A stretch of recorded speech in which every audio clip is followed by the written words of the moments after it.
Absolute wealth. Real investors, real results. Hubert Sanders here. Let's take a look at the action in the markets today. And right now what I'm looking at is I'm looking at the Dow index on the Dow Mini Futures. So one thing when you're starting to look for reversals, there's a few key things that you can kind of note. So if you know anything about intraday trading or swing trading, anytime you get a trend reading, which is the ARMS index of 1.50, that's a heads up something might bottom out. And if you get a trend reading of 2.0, heads up you're probably going to gap up. Now you never know how big or if it's going to hold, but it's a really good precursor to heads up there's a gap going to happen tomorrow.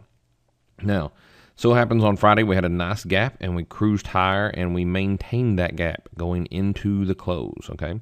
Now, today we had a gap open. It's very small, about 15 points on the Dow. It filled that gap pretty quick. And then what you do is you mark Friday's highs. Here's Friday's highs. Here's Friday's lows.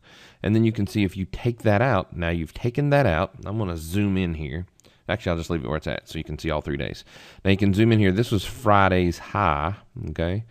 And now we're going to hold that. Now you can see we're holding that and we're going into the close. As I'm doing this video, we got about another 30 minutes before the market's closed, and it's poised to stay above this. So then what you do is you try to figure out where's the next stopping or pausing place for this index or the market as a whole. And what you can do on that is you can use what's called a projection. And all that means is it's a fancy way of saying, where do you think it's going to go? All right.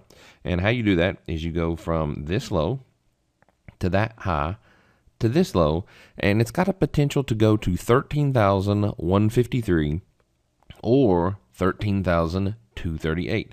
And all you're doing when you're doing this is you're just doing a pattern with the Fibonacci lines where you're going low, high, higher, low, and then what it'll do is it'll project you with the ratios where it thinks it's going. So these are your numbers for higher, 13,153 or 13,238. Good luck, hope it helps, and I'll see you on the next video.